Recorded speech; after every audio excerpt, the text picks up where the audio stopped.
എല്ലാവർക്കും നാടൻ റെസിപ്പിയിലേക്ക് ഒരിക്കൽ കൂടി സ്വാഗതം. ഇന്ന് നമ്മുടെ റെസിപ്പി എന്ന് പറയുന്നത് വെണ്ടയ്ക്ക കൊണ്ട് ഒരു ഫ്രൈ ആണ്. വെണ്ടയ്ക്ക മെഴുക്കുവരട്ടി എന്നൊക്കെ പറയും, ലേഡീസ് ഫിംഗർ മെഴുക്കുവരട്ടി എന്നും പറയും. അപ്പം നമുക്കിത് ഉണ്ടാക്കുന്നത് എങ്ങനെയാണെന്ന് നോക്കാം, ഇത് അരിയുന്നത് എങ്ങനെയാണെന്ന് നോക്കാം. അപ്പോൾ ഒരുപാട് നാളുകളായി, 3-4 മാസമായി തോന്നുന്നു ഞാൻ ഒരു വീഡിയോ ഇട്ടിട്ട്.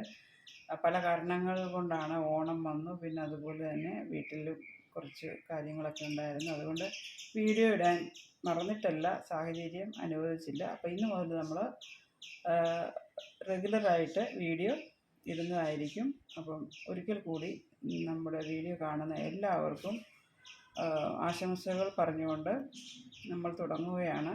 അപ്പോൾ നിങ്ങൾ വീഡിയോ സ്കിപ്പ് ചെയ്യാതെ മുഴുവനായി കാണാൻ ശ്രമിക്കുക. ഇതിനിപ്പോൾ അരിയുന്നത് എങ്ങനെയാണെന്ന് നോക്കാം.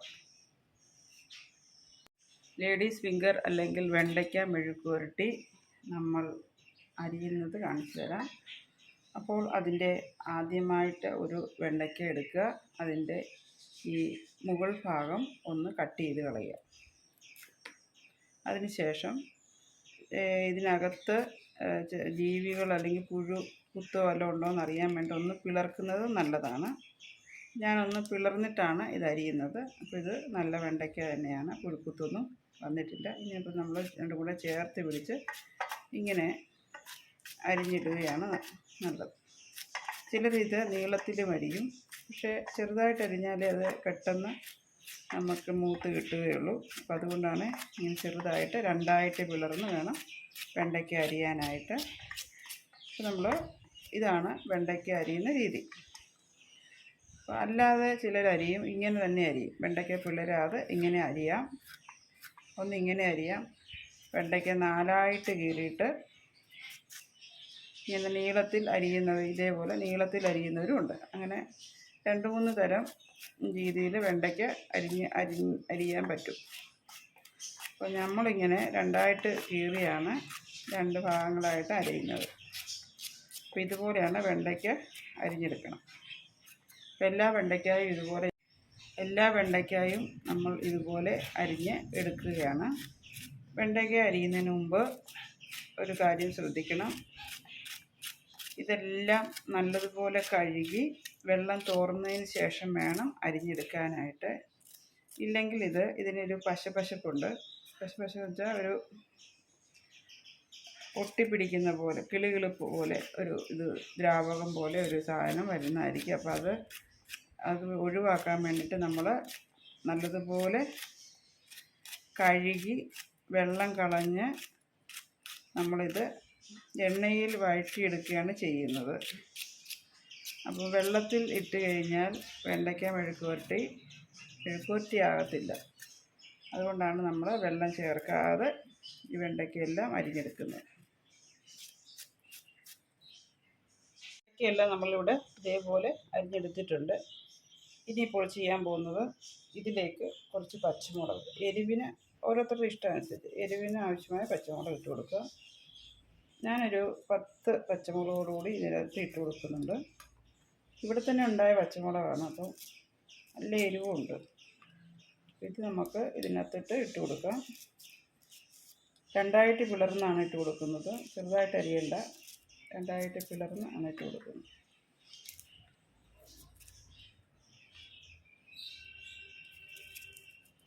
ഓരോരുത്തരുടെ എരിവിനനുസരിച്ച് വേണം ഇട്ട് കൊടുക്കാൻ.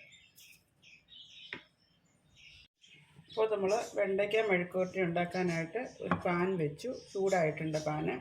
ഇനി വേണ്ടത് നമ്മൾ അരിഞ്ഞ് വെച്ചിരിക്കുന്ന ഈ വെണ്ടയ്ക്കായും പച്ചമുളകും കൂടി ഇട്ട് കൊടുക്കാം.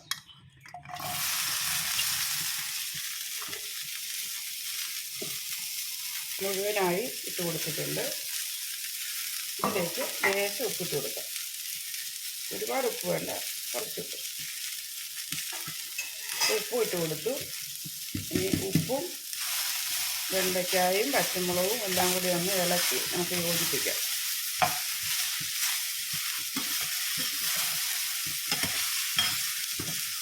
ഉപ്പും എല്ലാം കൂടെ ഇളക്കി യോജിപ്പിച്ചിട്ടുണ്ട്. അടുത്തായി വെളിച്ചെണ്ണ ഒഴിച്ച് കൊടുക്കാം.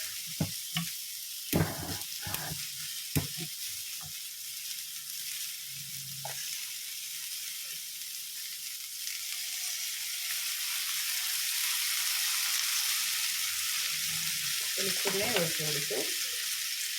വെളിച്ചെണ്ണയും ഇതെല്ലാം കൂടെ ഒന്ന് ഇളക്കി യോജിപ്പിക്കും.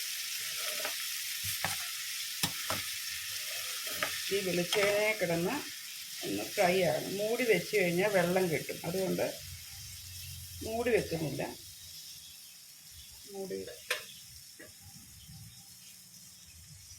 വെളിച്ചെണ്ണയിൽ കിടന്ന് വേണം ഇത് ഫ്രൈ ആകാനായിട്ട്. മൂടി വെച്ച് കഴിഞ്ഞാൽ ഇതിൽ വെള്ളം കിട്ടുന്നത് കൊണ്ട് മൂടി വയ്ക്കാതെയാണ് നമ്മൾ ഇത് ഉണ്ടാക്കുന്നത്. അപ്പോൾ ഇനിയിപ്പോൾ ഇതിലേക്ക് വേണ്ടത് ഇച്ചിരി കായപ്പൊടിയാണ്. അത് കായപ്പൊടി ഇട്ട് കൊടുത്തു.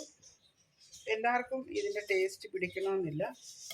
ആവശ്യക്കാർ മാത്രം കായപ്പൊടി ഇട്ടുണ്ടാക്കിയാൽ മതി. അല്ലെങ്കിൽ ഓരോരുത്തരുണ്ടാക്കുന്ന പോലെ ഓരോരുത്തരുടെ ടേസ്റ്റിനനുസരിച്ച് അങ്ങ് ഉണ്ടാക്കിയാൽ മതി. പക്ഷേ കായപ്പൊടി ഇട്ട് ഉണ്ടാക്കിയാൽ നല്ല ടേസ്റ്റാണ് ഈ മെഴുക്ക് പുരട്ടിക്ക്. ഞാനെപ്പോഴും ഇങ്ങനെ തന്നെയാണ് ഉണ്ടാക്കുന്നത്. അപ്പോൾ നമുക്കിത് തീ ഒന്ന് കൂട്ടി വെച്ച് കൊടുക്കാം. ഇത് ഫ്രൈ ആകുന്നത് പോലെ നമ്മളത് ഇടയ്ക്കിടയ്ക്ക് ഇളക്കി കൊടുത്തുകൊണ്ടേ ഇരിക്കണം. അപ്പോൾ ഇത് കുറച്ച് സമയം ഒന്ന് വേകാൻ നമ്മൾ വെക്കുകയാണ്. ഇത് പാതി വേവായിട്ടുണ്ട്. ഞാൻ പറഞ്ഞതുപോലെ തന്നെ ഇതിനകത്ത് ഒരു കിളുകിളുപ്പുള്ളത് കാണാമല്ലോ. ഇത് ഇങ്ങനെ ഇടുമ്പം തന്നെ വഴുവഴുപ്പ്. ഇത് നമ്മൾ മൂടി വെച്ചാൽ ഇതിൻ്റെ ഇരട്ടിയാവും. അതുകൊണ്ടാണ് നമ്മൾ തുറന്ന് വെച്ചിത് വേവിക്കുന്നത്. കണ്ടോ? ഇത് വെള്ളം ചേർത്താൽ ഇതിലും കൂടും. അതുകൊണ്ട് നമ്മൾ വെള്ളമെല്ലാം കളഞ്ഞിട്ട് പോലും ഇത്രയുണ്ട്. അത് മൂടിയുടെ ആവശ്യം ഇവിടെ വരുന്നില്ല. ഇങ്ങനെ തന്നെ നമ്മളിങ്ങനെ ഇളക്കിയിട്ട് അത് ഫ്രൈ ആക്കുകയാണ് ചെയ്യുന്നത്.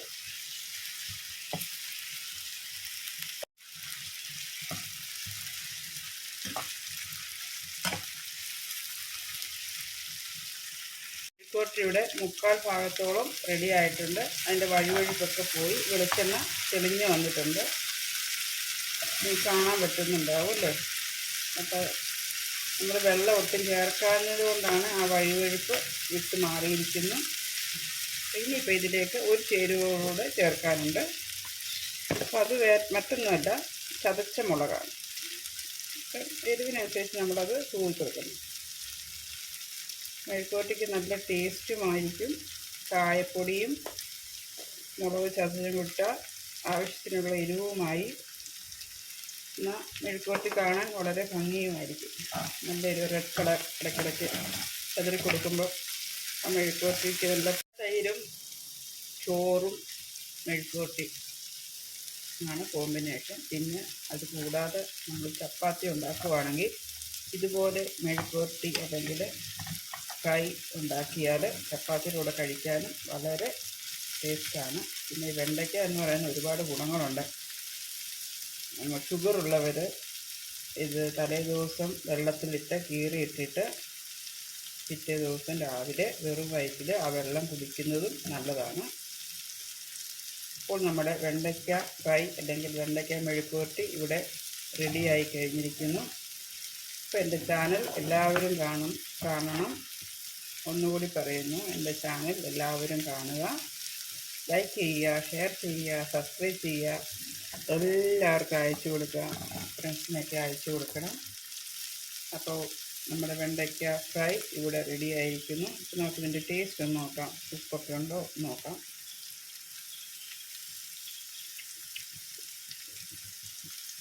ആവശ്യത്തിനുള്ള ഉപ്പ്, എരിവ് എല്ലാം കറക്റ്റായിട്ട് വന്നിട്ടുണ്ട്. ഇച്ചിരി കൂടെ ഫ്രൈ ആക്കണമെങ്കിൽ ആക്കാം. അതല്ല ഇതേപോലെ മാത്രം മതിയെങ്കിൽ ഇങ്ങനെയും ആക്കാം.